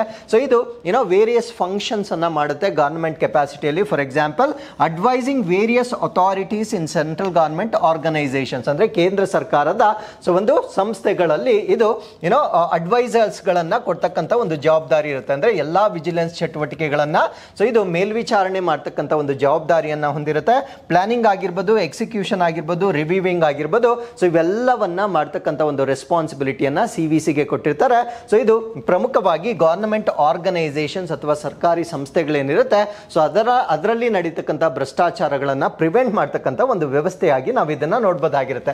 ಸೊ ಅದಾದ್ಮೇಲೆ ಈ ಒಂದು CVC ಅನ್ನ ಸ್ಥಾಪನೆ ಮಾಡಲಿಕ್ಕೆ ಯಾರ ಶಿಫಾರಸಿನ ಆಧಾರದ ಮೇಲೆ ಇದನ್ನ ಸ್ಥಾಪನೆ ಮಾಡಿದ್ದಾರೆ ಅಂತ ಪ್ರಶ್ನೆ ಕೇಳಿದಾಗ, ಸೊ ಸಂತಾನಂ ಅಂತಕ್ಕಂಥ ಒಬ್ಬ prevention of committee on prevention of corruption ಅಂತ ಒಂದು ಸಮಿತಿ ಮಾಡಿರ್ತಾರೆ. ಸೊ ಕರಪ್ಷನ್ ಅಥವಾ ಭ್ರಷ್ಟಾಚಾರವನ್ನ ಪ್ರಿವೆಂಟ್ ಮಾಡಲಿಕ್ಕೆ ಏನ್ ಮಾಡಬೇಕು ಅಂತ ಒಂದು ಸಮಿತಿಯನ್ನ ಮಾಡಿರ್ತಾರೆ. ಸೊ ಆ ಒಂದು ಸಮಿತಿಯ ಮುಖ್ಯಸ್ಥರಾಗಿ ನಾವು ಸಂತಾನಂ ಅನ್ನ ನೋಡಬಹುದಾಗಿರುತ್ತೆ. ಸೊ ಇವರ ನೇತೃತ್ವದಲ್ಲಿ ಮಾಡಲಾಗಿದ್ದ ಒಂದು ಸಮಿತಿಯ ಒಂದು ಶಿಫಾರಸುಗಳ ಆಧಾರದ ಮೇಲೆ ಸೊ ನಮ್ಮ ಭಾರತ ದೇಶದಲ್ಲಿ 1964 ಸೊ ಈ ಒಂದು CVC ಅನ್ನ ಕ್ರಿಯೇಟ್ ಮಾಡಲಾಗಿರುತ್ತೆ. ಸೊ ನಿಟ್ಟೂರು ಶ್ರೀನಿವಾಸ ರಾವ್ ರವರು ಫಸ್ಟ್ ಚೀಫ್ ವಿಜಿಲೆನ್ಸ್ ಕಮಿಷನರ್ ಆಗಿ ಆಯ್ಕೆ ಆಗಿರ್ತಾರೆ. ಪ್ರಪ್ರಥಮ ಸೊ ವಿಜಿಲೆನ್ಸ್ ಆಯುಕ್ತರಾಗಿ ಅಥವಾ ಜಾಗೃತ ಆಯುಕ್ತರಾಗಿ ಸೊ ನಿಟ್ಟೂರು ಶ್ರೀನಿವಾಸ ರಾವ್ ರವರನ್ನ ಆಯ್ಕೆ ಮಾಡಲಾಗಿರುತ್ತೆ. ಸೊ ಅದಾದ್ಮೇಲೆ ಈ central vigilance commissioner and vigilance commissioners R appointed by the president. ಅಂದ್ರೆ ಇದರಲ್ಲಿ ಬರ್ತಕ್ಕಂಥ ವಿಜಿಲೆನ್ಸ್ ಕಮಿಷನರ್ ಆಗಿರ್ಬೋದು ಅಥವಾ vigilance commissioners central vigilance commissioner and the vigilance commissioner, so ಇವರನ್ನ ಆಯ್ಕೆ ಮಾಡ್ತಕ್ಕಂಥ ಒಂದು ರೆಸ್ಪಾನ್ಸಿಬಿಲಿಟಿಯನ್ನ ಪ್ರೆಸಿಡೆಂಟ್ ಅಥವಾ ರಾಷ್ಟ್ರಪತಿಗಳಿಗೆ ನೀಡಲಾಗಿರುತ್ತೆ. ಸೊ ಅದಕ್ಕೂ ಕೂಡ ಒಂದು ಕಮಿಟಿ ಇರುತ್ತೆ. ಆ ಕಮಿಟಿಯಲ್ಲಿ ಯಾರ್ಯಾರು ಇರ್ತಾರೆ ಅಂದ್ರೆ ಪ್ರೈಮ್ ಮಿನಿಸ್ಟರ್ ಇರ್ತಾರೆ. ಸೊ ಪ್ರೈಮ್ ಮಿನಿಸ್ಟರ್ ಅನ್ನ ಚೇರ್ಪರ್ಸನ್ ಆಫ್ ದಿ ಕಮಿಟಿ ಅಂದ್ರೆ ಆ ಒಂದು ಸಮಿತಿಯ ಅಧ್ಯಕ್ಷರನ್ನಾಗಿ ಮಾಡಲಾಗಿರುತ್ತೆ. So minister of home affairs ಅನ್ನ ಮೆಂಬರ್ ಆಗಿ ಮಾಡಿರ್ತಾರೆ, ಅಂದ್ರೆ ಸದಸ್ಯರಾಗಿ ಮಾಡಲಾಗಿರುತ್ತೆ. ಸೊ ಅದಾದ್ಮೇಲೆ leader of the opposition in ಲೋಕಸಭೆಯಲ್ಲಿ ವಿರೋಧ ಪಕ್ಷಗಳ ನಾಯಕನನ್ನು ಕೂಡ ಸೊ ಈ ಒಂದು ಸಮಿತಿಯಲ್ಲಿ ನೋಡಬಹುದಾಗಿರುತ್ತೆ. ಇವರು ಕೊಡ್ತಕ್ಕಂತಹ ಶಿಫಾರಸುಗಳ ಆಧಾರದ ಮೇಲೆ ಪ್ರೆಸಿಡೆಂಟ್ ಸೆಂಟ್ರಲ್ ವಿಜಿಲೆನ್ಸ್ ಕಮಿಷನರ್ ಮತ್ತೆ ವಿಜಿಲೆನ್ಸ್ ಕಮಿಷನರ್ ಅವರನ್ನ ಆಯ್ಕೆ ಮಾಡ್ತಕ್ಕಂಥ ಒಂದು ಪದ್ಧತಿಯನ್ನ ನಮ್ಮ ಭಾರತ ದೇಶದಲ್ಲಿ ನೋಡಬಹುದಾಗಿರುತ್ತೆ. ಹಾಗಿದ್ರೆ ಈ ಒಂದು ಆರ್ಟಿಕಲ್ಗೆ ಸಂಬಂಧಪಟ್ಟಂತೆ ನಾವು ಕೇಳ್ತಾ ಇರ್ತಕ್ಕಂಥ ಪ್ರಶ್ನೆ ಏನು ಅಂದ್ರೆ, what country originated the concept of ombudsman in 1809? So 1809 ombudsman ಪರಿಕಲ್ಪನೆಯನ್ನು ಯಾವ ದೇಶವು ಹುಟ್ಟು ಹಾಕಿತು? ಸೊ ಈ ಒಂದು ಪ್ರಶ್ನೆ ಏನಕ್ಕೆ ಇದು ರಿಲೇಟೆಡ್ ಆಗಿರುತ್ತೆ ಅಂದ್ರೆ, ಈ ಒಂದು ಗವರ್ನಮೆಂಟ್ ಅಗೇನ್ಸ್ಟ್ ಅಲ್ಲಿ ಆಗ್ತಕ್ಕಂಥ ಒಂದು ಕರಪ್ಷನ್ ಅನ್ನ ಪ್ರಿವೆಂಟ್ ಮಾಡಲಿಕ್ಕೆ ಪ್ರಪ್ರಥಮವಾಗಿ ಇದೇ ರಾಷ್ಟ್ರ ಆಂಬುಡ್ಸ್ಮನ್ ಮೆಥಡ್ ಅನ್ನ ಸ್ಟಾರ್ಟ್ ಮಾಡಿರುತ್ತೆ. ಸೊ ಅದಾದ್ಮೇಲೆ ಇದೇ ಒಂದು ಸಿಸ್ಟಮ್ ಅನ್ನ ಬೇರೆಲ್ಲ ರಾಷ್ಟ್ರಗಳು ಅಡಾಪ್ಟ್ ಮಾಡ್ಕೊಳ್ತವೆ. ಸೊ ಅದರಿಂದ ಈ ಒಂದು ರಾಷ್ಟ್ರ ಬಹಳ ಇಂಪಾರ್ಟೆಂಟ್ ಆಗಿರುತ್ತೆ. ಬಿಕಾಸ್ ಕಾನ್ಸೆಪ್ಟ್ ಸ್ಟಾರ್ಟ್ ಆಗಿದೆ ಈ ರಾಷ್ಟ್ರದಿಂದ, that was in the year 1809 ಆಗಿರುತ್ತೆ. ಸೊ ಆ ಒಂದು ರಾಷ್ಟ್ರ ಯಾವುದು ಅಂತ ನೀವು ನಮಗೆ ಕಮೆಂಟ್ಸ್ ಅಲ್ಲಿ ತಿಳಿಸಬಹುದಾಗಿರುತ್ತೆ. So with this let's get into question number 2. ಯಾವ ಸಂಸ್ಥೆಗಳು LNG as a transportation fuel in medium and heavy commercial vehicle ಎಂಬ ವರದಿಯನ್ನು ಬಿಡುಗಡೆ ಮಾಡಿದೆ? ನಾನು ಇಷ್ಟೊತ್ತು ಓದಿರ್ತಕ್ಕಂಥದ್ದು ಸೊ ಇದು ಟೈಟಲ್ ಆಗಿರುತ್ತೆ. ಅಂದರೆ LNG as transportation fuel in medium and heavy commercial vehicle ಅಂತ ಕರೀತೇವೆ. ಸೊ ಈ ಶೀರ್ಷಿಕೆಯನ್ನು ಹೊಂದಿರತಕ್ಕಂಥ ವರದಿಯನ್ನು ಯಾರು ಬಿಡುಗಡೆ ಮಾಡಿದ್ದಾರೆ ಅನ್ನೋದು ನಮ್ಮ ಪ್ರಶ್ನೆ ಆಗಿರುತ್ತೆ. ಈ ಪ್ರಶ್ನೆಗೆ ಸರಿಯಾದ ಉತ್ತರ ನೀತಿ ಆಯೋಗ್ ಅಂಡ್ ನೆದರ್ಲ್ಯಾಂಡ್ಸ್ ದೇಶದ ರಾಯಭಾರ ಕಚೇರಿಯಿಂದ ಸೊ ಈ ಒಂದು ವರದಿಯನ್ನು ಬಿಡುಗಡೆ ಮಾಡಲಾಗಿರುತ್ತೆ. ಸೊ ಈ ವರದಿಯ ಬಗ್ಗೆ ಸಂಪೂರ್ಣ ಮಾಹಿತಿಯನ್ನು ನಾವಿಲ್ಲಿ ಡಿಸ್ಕಸ್ ಮಾಡ್ತಾ ಬರೋಣ. ಸೊ ಇದನ್ನು ನಾವು ಹೆವಿ ಕಮರ್ಷಿಯಲ್ ವೆಹಿಕಲ್ಸ್ಗೆ ಸಂಬಂಧಪಟ್ಟಂತೆ ಬಿಡುಗಡೆ ಆಗಿರ್ತಕ್ಕಂಥ ಒಂದು ವರದಿ ಆಗಿರುತ್ತೆ. ಸೊ ಈ ಒಂದು ವರದಿಯನ್ನ ನಮ್ಮ ಭಾರತ ದೇಶದ ನೀತಿ ಆಯೋಗ ಮತ್ತು ನೆದರ್ಲ್ಯಾಂಡ್ಸ್ ಬಿಡುಗಡೆ ಮಾಡಿರುವ ಕಾರಣದಿಂದ ನೆದರ್ಲ್ಯಾಂಡ್ಸ್ ಬಗ್ಗೆ ಸ್ವಲ್ಪ ಹೆಚ್ಚಿನ ಮಾಹಿತಿಯನ್ನು ತಿಳ್ಕೊಳ್ಳೋದಾದ್ರೆ, ಸೊ ನೆದರ್ಲ್ಯಾಂಡ್ ನ ಕ್ಯಾಪಿಟಲ್ ಸಿಟಿಯನ್ನ ನಾವು ಆಮ್ಸ್ಟರ್ಡ್ಯಾಮ್ ಅಂತ ಕರಿತೇವೆ. ಸೊ ನೆದರ್ಲ್ಯಾಂಡ್ 2 ರಾಷ್ಟ್ರಗಳೊಂದಿಗೆ ತನ್ನ ಗಡಿಯನ್ನ ಶೇರ್ ಮಾಡ್ಕೊಳ್ಳುತ್ತೆ. ಒಂದನ್ನ ಬೆಲ್ಜಿಯಂ ಅಂತ ಕರಿತೇವೆ, ಇನ್ನೊಂದನ್ನ ಜರ್ಮನಿ ಅಂತ ಕರಿತೇವೆ. ಸೊ ಈ ಕಡೆ ವೆಸ್ಟ್ ನಲ್ಲಿ ನಾವು ನಾರ್ತ್ ಸಿ ಅನ್ನ ನೋಡಬಹುದಾಗಿರುತ್ತೆ. ಸೊ ನೆದರ್ಲ್ಯಾಂಡ್ ಅಲ್ಲಿ ಇನ್ನೊಂದು ಪ್ಲೇಸ್ ತುಂಬಾ ಫೇಮಸ್ ಅಥವಾ ಪಾಪ್ಯುಲರ್ ಆಗಿರುತ್ತೆ, ದ ಹೇಗ್ ಅಂತ ಕರಿತೇವೆ. ಹೇಗ್ ಅಲ್ಲಿ ನಾವು ಏನನ್ನ ನೋಡಬಹುದಾಗಿರುತ್ತೆ ಅಂದ್ರೆ ಇಂಟರ್ನ್ಯಾಷನಲ್ ಕೋರ್ಟ್ ಆಫ್ ಜಸ್ಟಿಸ್ ಅನ್ನ ನಾವು ನೆದರ್ಲ್ಯಾಂಡ್ಸ್ ನ ಹೇಗ್ ನಲ್ಲಿ ನೋಡಬಹುದಾಗಿರುತ್ತೆ. ಸೊ ನೆದರ್ಲ್ಯಾಂಡ್ಸ್ ಇನ್ನೂ ಒಂದು ವಿಷಯಕ್ಕೆ ತುಂಬಾ ಫೇಮಸ್ ಆಗಿರುತ್ತೆ. ಸೊ ಇದನ್ನ ನಾವು ವರ್ಲ್ಡ್ಸ್ ಬಿಗ್ಗೆಸ್ಟ್ ಫ್ಲವರ್ ಎಕ್ಸ್ಪೋರ್ಟರ್ ಅಂತ ಕರಿತೇವೆ. ಅಂದ್ರೆ ವಿಶ್ವದಲ್ಲಿಯೇ ಅತಿ ಹೆಚ್ಚು ಹೂಗಳನ್ನ ಎಕ್ಸ್ಪೋರ್ಟ್ ಮಾಡ್ತಕ್ಕಂಥ ರಾಷ್ಟ್ರಗಳಲ್ಲಿ ನಾವು ನೆದರ್ಲ್ಯಾಂಡ್ ಅನ್ನ ಮೊದಲನೇ ಸ್ಥಾನದಲ್ಲಿ ನೋಡಬಹುದಾಗಿರುತ್ತೆ. ಹಾಗಿದ್ರೆ ಇವರು ಬಿಡುಗಡೆ ಮಾಡಿರ್ತಕ್ಕಂಥ ಈ ಒಂದು ರಿಪೋರ್ಟ್ ಯಾವುದಕ್ಕೆ ಸಂಬಂಧಪಟ್ಟಿದ್ದಂದ್ರೆ LNG ಅಂತ ಕರಿತೇವೆ, ಅಂದ್ರೆ ಲಿಕ್ವಿಫೈಡ್ ನ್ಯಾಚುರಲ್ ಗ್ಯಾಸ್ ಅಂತ ಕರಿತೇವೆ. ಅಂದ್ರೆ ನಮ್ಮ ನೈಸರ್ಗಿಕ ಅನಿಲ ಏನ್ ಸಿಗುತ್ತೆ, ಸೊ ಅದನ್ನ ಅನಿಲ ರೂಪದಿಂದ ದ್ರವ ರೂಪಕ್ಕೆ ಬದಲಾವಣೆ ಮಾಡ್ತಾರೆ. ಸೊ ದ್ರವ ರೂಪಕ್ಕೆ ಬದಲಾವಣೆ ಮಾಡ್ಲಿಕ್ಕೆ ಅದನ್ನ ಕೂಲ್ ಮಾಡ್ತಾರೆ. ಸೊ ಕೂಲ್ ಮಾಡ್ತಕ್ಕಂಥ ಟೆಂಪರೇಚರ್ ಎಷ್ಟಿರುತ್ತೆ ಅಂದ್ರೆ 160 ಡಿಗ್ರಿ ಸೆಲ್ಸಿಯಸ್ಗೆ ಅದನ್ನ ಕೂಲ್ ಮಾಡ್ತಾರೆ. ಸೊ ಈ ಒಂದು ಕನ್ವರ್ಷನ್ ಏನಕ್ಕೆ ಮಾಡ್ಬೇಕು, ನಮಗೆ ಗೊತ್ತು ಏರ್ ಡೆನ್ಸಿಟಿ ಬಹಳ ಕಡಿಮೆ ಇರುತ್ತೆ, ಯಾಕಂದ್ರೆ ಅದು ಜಾಸ್ತಿ ಸ್ಪೇಸ್ ಅನ್ನ ಆಕ್ಯುಪೈ ಮಾಡ್ಕೊಳ್ಳುತ್ತೆ. ಸೊ ಅದನ್ನೇ ನಾವು ಲಿಕ್ವಿಡ್ ಆಗಿ ಕನ್ವರ್ಟ್ ಮಾಡಿದಾಗ ಸೊ ಅದರ ಸ್ಪೇಸ್ ಆಕ್ಯುಪೆನ್ಸಿ ಏನಿರುತ್ತೆ ಅದನ್ನ ನಾವು ಕಡಿಮೆ ಮಾಡಬಹುದಾಗಿರುತ್ತೆ. ಸೊ 600 ಟೈಮ್ಸ್ ಲೆಸ್ ಸ್ಪೇಸ್ ಅನ್ನ ತೆಗೆದುಕೊಳ್ಳುತ್ತೆ. ಅಂದ್ರೆ 1 ಯೂನಿಟ್ ಆಫ್ ಏರ್ ಎಷ್ಟು ಜಾಗ ತೆಗೆದುಕೊಳ್ಳುತ್ತೆ, ಅಥವಾ 600 ಯೂನಿಟ್ಸ್ ಆಫ್ ಲಿಕ್ವಿಡ್ ಗ್ಯಾಸ್ ಎಷ್ಟು ಜಾಗವನ್ನು ತೆಗೆದುಕೊಳ್ಳುತ್ತೆ, ಅಷ್ಟು ಜಾಗವನ್ನ 1 ಯೂನಿಟ್ ಆಫ್ ಗೇಷಿಯಸ್ ಅನಿಲ ತೆಗೆದುಕೊಳ್ಳುತ್ತೆ. ಸೊ ಅದರಿಂದ ನಾವು ಸಾಕಷ್ಟು ಸ್ಪೇಸ್ ಅನ್ನ ಉಳಿಸಬಹುದಾಗಿರುತ್ತೆ in terms of using this as a fuel. So ಅದಾದ್ಮೇಲೆ ಈ ಒಂದು ಲಿಕ್ವಿಡ್ ನ್ಯಾಚುರಲ್ ಗ್ಯಾಸ್ ನಲ್ಲಿ ಇನ್ನೂ ಒಂದು ಅಡ್ವಾಂಟೇಜ್ ಏನಿರುತ್ತೆ, ಸೊ ಇದು 10 to 25% ಚೀಪರ್ ದ್ಯಾನ್ ಡೀಸೆಲ್ ಆಗಿರುತ್ತೆ. ಅಂದ್ರೆ ಡೀಸೆಲ್ಗಿಂತ 10 ರಿಂದ 25% ಇದು ಅಗ್ಗವಾಗಿರುತ್ತೆ. ಅದಕ್ಕಿಂತ ಮುಖ್ಯವಾಗಿ ಸೊ ಇದು ಎನ್ವೈರನ್ಮೆಂಟಲ್ ಬೆನಿಫಿಟ್ಸ್ ಅನ್ನ ಹೊಂದಿರುತ್ತೆ. ಅಂದ್ರೆ ನಮ್ಮ ಪರಿಸರಕ್ಕೆ ಹೆಚ್ಚಾಗಿ ಗ್ರೀನ್ ಹೌಸ್ ಗ್ಯಾಸಸ್ ಅನ್ನ ಬಿಡುಗಡೆ ಮಾಡೋದಿಲ್ಲ. ಸೊ ಆ ಒಂದು ಕಾರಣದಿಂದ ಇದನ್ನ ಪ್ರಮುಖ ಇಂಧನವಾಗಿ ಪ್ರಮೋಟ್ ಮಾಡ್ತಕ್ಕಂಥ ಕಾರಣದಿಂದ ಸೊ ಈ ಒಂದು ವರದಿಯನ್ನ ನೀತಿ ಆಯೋಗ ಮತ್ತು ನೆದರ್ಲ್ಯಾಂಡ್ಸ್ ಇಬ್ಬರು ಸೇರಿ ಬಿಡುಗಡೆ ಮಾಡಿರ್ತಕ್ಕಂಥ ವರದಿ ಆಗಿರುತ್ತೆ. ಸೊ ಆ ಒಂದು ವರದಿಯ ಶೀರ್ಷಿಕೆ ಏನು ಅನ್ನೋದನ್ನ ನಾನು ಪ್ರಶ್ನೆಯಲ್ಲೇ ಹೇಳಿರ್ತೇನೆ. ಸೊ ಈ ಶೀರ್ಷಿಕೆಯನ್ನ ನೆನ್ಪಿಟ್ಕೊಳ್ಳಿ. ಯೂಶುವಲಿ ಎಕ್ಸಾಮ್ಸ್ ಅಲ್ಲಿ ಸೊ ಈ ರಿಪೋರ್ಟ್ ಗಳನ್ನ ಯಾರು ಬಿಡುಗಡೆ ಮಾಡಿದ್ರು ಅಂತಕ್ಕಂಥ ಪ್ರಶ್ನೆಗಳು ತುಂಬಾ ಸರ್ವೇ ಸಾಮಾನ್ಯವಾಗಿ ಬರ್ತಾ ಇರುತ್ತೆ. ಸೊ ಈ ಒಂದು ರಿಪೋರ್ಟ್ ಯಾವ್ದ್ರ ಮೇಲೆ ಜಾಸ್ತಿ ಫೋಕಸ್ ಮಾಡುತ್ತಂದ್ರೆ leveraging LNG as the fuel source and customising its use. ಅಂದ್ರೆ ಸೊ ಈ ಒಂದು LNG ಅಥವಾ ಲಿಕ್ವಿಡ್ ನ್ಯಾಚುರಲ್ ಗ್ಯಾಸ್ ಏನಿರುತ್ತೆ ಸೊ ಇದನ್ನು ಇಂಧನ ಮೂಲವಾಗಿ ನಿಯಂತ್ರಿಸಲು ಮತ್ತು ಅದರ ಬಳಕೆಯನ್ನು ಕಸ್ಟಮೈಸ್ ಮಾಡಲಿಕ್ಕೆ ಕೇಂದ್ರೀಕರಿಸುತ್ತೆ. ನಾನು ಹೇಳಿದೆ ಏನು ಅಡ್ವಾಂಟೇಜಸ್ ಇದೆ ಅಂತ. ಸೊ ಆ ಒಂದು ಕಾರಣದಿಂದ ಇದನ್ನ ಹೆಚ್ಚಾಗಿ ಬಳಕೆ ಮಾಡ್ತಕ್ಕಂಥ ಒಂದು ಪ್ರಯತ್ನಗಳನ್ನ ಮಾಡ್ತಕ್ಕಂಥದ್ದು ಈ ಒಂದು ವರದಿಯಲ್ಲಿರ್ತಕ್ಕಂಥ ಒಂದು ಮಾಹಿತಿ ಆಗಿರುತ್ತೆ. ಸೊ ಅದಾದ್ಮೇಲೆ ಈ ವರದಿಯಲ್ಲಿ ಇರ್ತಕ್ಕಂಥ ಇನ್ನೊಂದು ಪ್ರಮುಖ ಮಾಹಿತಿ ಏನು ಅಂದ್ರೆ strategies which will help in achieving 15% gas share in primary energy supply. ಅಂದ್ರೆ ಇವಾಗ ಪ್ರಾಥಮಿಕ ಶಕ್ತಿಯ ಒಂದು ಸಪ್ಲೈ ಏನಾಗ್ತಾ ಇದೆ, ಆ ಒಂದು ಸಪ್ಲೈಯಲ್ಲಿ ಕನಿಷ್ಠ ಪಕ್ಷ 15% ಅಷ್ಟು ಲಿಕ್ವಿಡ್ ನ್ಯಾಚುರಲ್ ಗ್ಯಾಸ್ ಅನ್ನ ಇಂಟ್ರೊಡ್ಯೂಸ್ ಮಾಡ್ತಕ್ಕಂಥದ್ದು ಈ ಒಂದು ವರದಿಯಲ್ಲಿರ್ತಕ್ಕಂಥ ಇನ್ನೊಂದು ಪ್ರಮುಖವಾಗಿರ್ತಕ್ಕಂಥ ಅಟ್ರಾಕ್ಷನ್ ಆಗಿರುತ್ತೆ.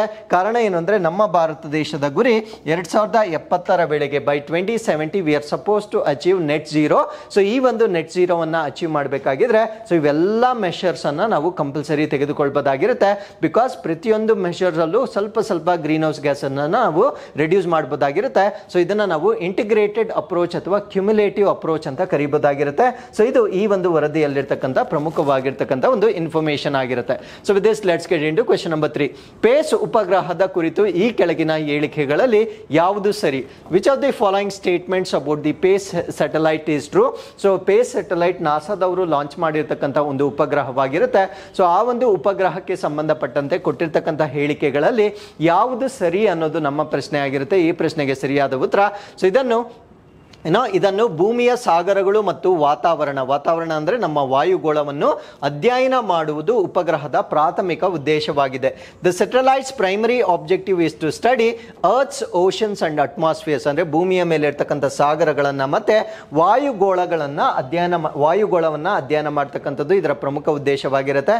ಸೊ ನಮಗೆ ಇವಾಗ ಪ್ರಶ್ನೆ ಬರುತ್ತೆ, ಸೊ ಈ ರೀತಿ ಅಧ್ಯಯನ ಮಾಡ್ತಕ್ಕಂಥ ಸಾಕಷ್ಟು ಉಪಗ್ರಹಗಳನ್ನು ಆಲ್ರೆಡಿ ಲಾಂಚ್ ಮಾಡಿದ್ದೀವಲ್ವಾ, ಸೊ ಇದರಲ್ಲಿ ಏನು ಸ್ಪೆಷಾಲಿಟಿ ಅಂತ ನಮಗೆ ಪ್ರಶ್ನೆ ಬರುತ್ತೆ. ಆಗಿರುತ್ತೆ. ಸೊ ಈ ಒಂದು ಉಪಗ್ರಹದ ಸ್ಪೆಷಾಲಿಟಿ ಏನು ಅಂದರೆ, ಸೊ ಇದುವರೆಗೂ ನಾವು ಲಾಂಚ್ ಮಾಡಿರ್ತಕ್ಕಂಥ ಎಲ್ಲ ಉಪಗ್ರಹಗಳಿಗಿಂತ ಅತ್ಯಂತ ಪ್ರಿಸೈಸ್ ಮಾಹಿತಿಯನ್ನು ಕೊಡ್ತಕ್ಕಂಥ ಒಂದು ತಂತ್ರಜ್ಞಾನವನ್ನು ಸೊ ಈ ಒಂದು ಪೇಸ್ ಅಂತಕ್ಕಂಥ ಒಂದು ಸ್ಯಾಟಲೈಟ್ನಲ್ಲಿ ನಾವು ನೋಡ್ಬೋದಾಗಿರುತ್ತೆ. ಸೊ ಈ ಒಂದು ಸ್ಯಾಟಲೈಟನ್ನು ಲಾಂಚ್ ಮಾಡಿರ್ತಕ್ಕಂಥವ್ರು ನಾಸಾದವರು ಲಾಂಚ್ ಮಾಡಿರ್ತಾರೆ.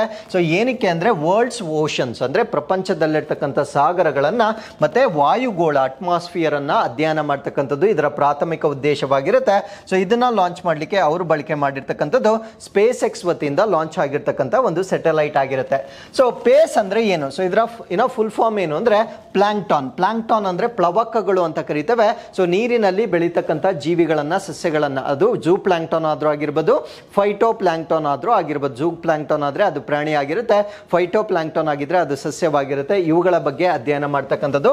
ಅದಾದಮೇಲೆ ಏರೋಜಾಲ್ ಅಂದರೆ ಗಾಳಿಯಲ್ಲಿರ್ತಕ್ಕಂಥ ಸೂಕ್ಷ್ಮ ದ್ರವಗಳು ಅಥವಾ ಸಾಲಿಡ್ ಪಾರ್ಟಿಕಲ್ಸ್ ಅನ್ನು ನಾವು ಏರೋಜಾಲ್ಸ್ ಅಂತ ಕರೀತೇವೆ. ಏರೋಜಾಲ್ಸ್ ಕೂಡ ಒನ್ ಆಫ್ ದಿ ಎನ್ವೈರನ್ಮೆಂಟಲ್ ಅಜಾರ್ಡ್ಸ್ ಆಗಿರುತ್ತೆ, ಅದರ ಬಗ್ಗೆ ಅಧ್ಯಯನ ಮಾಡ್ತಕ್ಕಂಥದ್ದು. ಕ್ಲೌಡ್ಸ್ ಅಥವಾ ಮೋಡಗಳ ಬಗ್ಗೆ ಅಧ್ಯಯನ ಮಾಡ್ತಕ್ಕಂಥದ್ದು. ಓಷನ್ ಇಕೋಸಿಸ್ಟಮ್ ಅಂದರೆ ಸಾಗರ ಪರಿಸರ ವ್ಯವಸ್ಥೆಯ ಬಗ್ಗೆ ಅಧ್ಯಯನ ಮಾಡ್ತಕ್ಕಂಥದ್ದು. ಸೊ ಇವೆಲ್ಲವನ್ನ ಸೇರಿಸಿ ಪೇಸ್ ಅಂತ ಇದಕ್ಕೆ ನಾಮಕರಣ ಮಾಡಿರ್ತಾರೆ. ಸೊ ಇದರ ವಿಶೇಷತೆ ನಾನು ಮುಂಚೆನೆ ಹೇಳಿದಾಗೆ most advanced mission ever launch to study ocean biology. So ocean ಬಯಾಲಜಿನ ಅಧ್ಯಯನ ಮಾಡಲಿಕ್ಕೆ ಸೊ ಇದುವರೆಗೂ ಉಡಾವಣೆ ಮಾಡದೇ ಇರದಂತಹ ಅತ್ಯಂತ ಅಡ್ವಾನ್ಸ್ಡ್ ಟೆಕ್ನಾಲಜಿಯನ್ನು ಹೊಂದಿರತಕ್ಕಂಥ ಸುಧಾರಿತ ಟೆಕ್ನಾಲಜಿಯನ್ನು ಈಗ ಲಾಂಚ್ ಮಾಡಲಾಗಿರುತ್ತೆ. ಅಟ್ಲೀಸ್ಟ್ 3 years ವರೆಗೂ ಇದು ಸ್ಟಡಿ ಮಾಡಿರುತ್ತೆ. ಅಂದರೆ ಇದರ ಟೆನ್ಯೂರ್ ಅಥವಾ ಇದರ ಜೀವಿತಾವಧಿ ಅಥವಾ ಇದರ ಕಾರ್ಯಾವಧಿ ಎಷ್ಟಿರುತ್ತೆ ಅಂದರೆ ಸೊ 3 ವರ್ಷಗಳವರೆಗೆ ಅದು ಕಾರ್ಯವನ್ನು ನಿರ್ವಹಿಸುತ್ತದೆ. ಸೊ 420 miles ಅಂದರೆ ನಮ್ಮ ಭೂಮಿಯಿಂದ 420 ಕಿಲೋಮೀಟರ್ ದೂರದಲ್ಲಿ ಇದು ಕೆಲಸ ಮಾಡ್ತಕ್ಕಂಥ ಒಂದು ಸ್ಯಾಟಲೈಟ್ ಆಗಿರುತ್ತೆ. ಸೊ ಇದರಿಂದ ನಮ್ಮ ಸೈಂಟಿಸ್ಟ್ಗಳಿಗೆ ಏನೇನಕ್ಕೆ ಅಡ್ವಾಂಟೇಜ್ ಆಗುತ್ತೆ ಅಂದರೆ ಹೊರಿಕೇನ್ಸ್ ಅಥವಾ ಚಂಡಮಾರುತಗಳನ್ನು ಪ್ರಿಡಿಕ್ಟ್ ಮಾಡಲಿಕ್ಕೆ ಇದು ಸಪೋರ್ಟ್ ಆಗುತ್ತೆ. ಸೊ ಅದಾದಮೇಲೆ ವೆದರ್ ಫೋರ್ಕಾಸ್ಟಿಂಗ್ ಅಂದರೆ ಹವಾಮಾನವನ್ನು ನಾವು ಮುನ್ಸೂಚನೆ ಮಾಡಲಿಕ್ಕೆ ಇದು ಸಪೋರ್ಟ್ ಆಗುತ್ತೆ. ಸೊ ಅದಾದಮೇಲೆ changes in temperature rice. So ಇತ್ತೀಚೆಗೆ ಆಗ್ತಕ್ಕಂಥ ಒಂದು ಟೆಂಪರೇಚರ್ ಏರಿಕೆ ಅಥವಾ ಉಷ್ಣಾಂಶದ ಏರಿಕೆ ಬಗ್ಗೆ ಅಕ್ಯುರೇಟ್ ಮಾಹಿತಿಯನ್ನು ಕೊಡ್ತಕ್ಕಂಥ ಒಂದು ಸ್ಯಾಟಲೈಟ್ ಆಗಿರುತ್ತೆ. Predict when harmful algae Bloom's ಅಂದರೆ ನೀರಿನಲ್ಲಿ ಆಗ್ತಕ್ಕಂಥ ಶೈವಲಗಳು ಹರಳುವಿಕೆ ಅಂದರೆ ಯುಟ್ರೋಫಿಕೇಶನ್ ಆದಾಗ ನೀರಿನಲ್ಲಿರ್ತಕ್ಕಂಥ ಫಲವತ್ತತೆ ಜಾಸ್ತಿ ಆಗುತ್ತೆ. ಸೊ ಯಾವಾಗ ಫಲವತ್ತತೆ ಜಾಸ್ತಿ ಆಗುತ್ತೆ ಅವಾಗ ಆಲ್ಗೆ ಅಲ್ಲಿ ಬೆಳ್ಕೊಳ್ಳುತ್ತೆ. ಆಲ್ಗೆ ಯಾವಾಗ ಜಾಸ್ತಿ ಬೆಳ್ಕೊಳ್ಳುತ್ತೆ ಸೊ ಅದರ ಕೆಳಗಡೆ ಇರ್ತಕ್ಕಂಥ ನೀರಿಗೆ ಸೂರ್ಯನ ಬೆಳಕು ಪ್ರವೇಶಿಸೋದಿಲ್ಲ. ಸೊ ಆ ಕೆಳಗಡೆ ಇರ್ತಕ್ಕಂಥ ನೀರನ್ನು ನಾವು ಡೆಡ್ ಝೋನ್ ಅಥವಾ ನಿರ್ಜೀವ ವಲಯ ಅಂತ ಕರಿತೇವೆ. ಸೊ ಆ ಒಂದು ಭಾಗದಲ್ಲಿರ್ತಕ್ಕಂಥ ಎಲ್ಲ ಜಲಚರ ಪ್ರಾಣಿಗಳು ಸತ್ತೋಗುತ್ತೆ. ಸೊ ಆ ಒಂದು ಆಲ್ಗಲ್ ಬ್ಲೂಮ್ ಯಾವಾಗ ಆಗುತ್ತೆ ಅನ್ನೋದನ್ನ ಈ ಒಂದು ಸ್ಯಾಟಲೈಟ್ ಮುಖಾಂತರ ನಾವು ತಿಳಿದುಕೊಳ್ಬೋದಾಗಿರುತ್ತೆ. ಸೊ ಅವಾಗ ನಾವು ಪ್ರಿಕಾಷನರಿ ಮೆಷರ್ಸ್ ಅನ್ನ ಮುಂಚೆನೇ ತೆಗೆದುಕೊಳ್ತಕ್ಕಂಥ ಒಂದು ಅವಕಾಶವನ್ನ ನಾವಿಲ್ಲಿ ಗ್ರಹಿಸಬಹುದಾಗಿರುತ್ತೆ. So with this let's get into question number 4. ಕೆಳಗಿನವುಗಳಲ್ಲಿ ಯಾವುದು ಶ್ವೇತಪತ್ರವನ್ನು ಉತ್ತಮವಾಗಿ ವಿವರಿಸುತ್ತದೆ? So which of the following best describes a white paper? ಈ ಪ್ರಶ್ನೆಗೆ ಸರಿಯಾದ ಉತ್ತರ ಹಿಂದಿನ ಸರ್ಕಾರಗಳ ಕ್ರಮಗಳು ಮತ್ತು ನಿರ್ಧಾರಗಳನ್ನು ಸಂಕ್ಷಿಪ್ತಗೊಳಿಸುವ ಐತಿಹಾಸಿಕ ದಾಖಲೆ. Historical document summarising past governments actions and decisions ಈ ಪ್ರಶ್ನೆಗೆ ಸರಿಯಾದ ಉತ್ತರವಾಗಿರುತ್ತೆ. ಸೊ ಇದರ ಬಗ್ಗೆ ನಾನು ಯಾಕೆ ಡಿಸ್ಕಸ್ ಮಾಡ್ತಾ ಇದ್ದೀನಿ ಅಂದರೆ ಸೊ ಈಗ ರೂಲಿಂಗ್ ಪಾರ್ಟಿ ಆಗಿರ್ತಕ್ಕಂಥ BJP ಅವರು ಶ್ವೇತಪತ್ರವನ್ನ ಈಗ ಪ್ರಕಟಣೆ ಮಾಡಿರ್ತಾರೆ. ಸೊ ಶ್ವೇತಪತ್ರ ಅವರು they highlighted countries poor economic condition during the time how the Modi government improved. ಅಂದ್ರೆ ಮುಂಚೆ ಏನು ಎಕನಾಮಿಕ್ ಕಂಡೀಷನ್ ಇತ್ತು ಸೊ ಅದನ್ನ BJP ಗವರ್ನಮೆಂಟ್ ಬಂದ ಮೇಲೆ ಹೇಗೆ ಇಂಪ್ರೂವ್ ಮಾಡಿದ್ದಾರೆ ಸೊ ಆ ಒಂದು ಮಾಹಿತಿಯನ್ನು ಹೊಂದಿರತಕ್ಕಂಥ ಶ್ವೇತಪತ್ರವನ್ನ ಬಿಡುಗಡೆ ಮಾಡಿರ್ತಾರೆ. ಸೊ ಅದಕ್ಕಿಂತ ಇಂಪಾರ್ಟೆಂಟ್ ನಾವು ಬೇಸಿಕ್ ಮಾಹಿತಿಯನ್ನು ತಿಳ್ಕೊಳ್ಬೇಕಾಗಿರುತ್ತೆ. ವೈಟ್ ಪೇಪರ್ ಅಂದ್ರೆ ಏನು? ವೈಟ್ ಪೇಪರ್ ಅಥವಾ ಶ್ವೇತಪತ್ರ ಅಂದ್ರೆ informational report that highlights policies achievements and issues of the government. So ಸರ್ಕಾರ ಮಾಡಿರ್ತಕ್ಕಂಥ ನೀತಿಗಳು, ಸಾಧನೆಗಳು ಮತ್ತು ಸರ್ಕಾರದಲ್ಲಿರ್ತಕ್ಕಂಥ ಸಮಸ್ಯೆಗಳ ಬಗ್ಗೆ ಎತ್ತಿ ತೋರಿಸ್ತಕ್ಕಂಥ ಒಂದು ದಾಖಲಾತಿಯನ್ನು ನಾವು ಶ್ವೇತಪತ್ರ ಅಂತ ಕರೀತೇವೆ. So the government usually brings a white paper on particular subject to discuss issues, suggest action or draw conclusion. ಅಂದ್ರೆ ಈ ಒಂದು ಶ್ವೇತಪತ್ರವನ್ನ ಹೊರಡಿಸಲಿಕ್ಕೆ ಪ್ರಮುಖವಾದ ರೀಸನ್ ಏನು ಅಂದ್ರೆ ಸಮಸ್ಯೆಗಳ ಬಗ್ಗೆ ಚರ್ಚೆ ಮಾಡಲಿಕ್ಕೆ, ಅದಕ್ಕೆ ಬೇಕಾಗಿರ್ತಕ್ಕಂಥ ಕ್ರಮಗಳ ಬಗ್ಗೆ ಚರ್ಚೆ ಮಾಡಲಿಕ್ಕೆ ಮತ್ತೆ ತೀರ್ಮಾನಗಳನ್ನು ತೆಗೆದುಕೊಳ್ಳಲಿಕ್ಕೆ.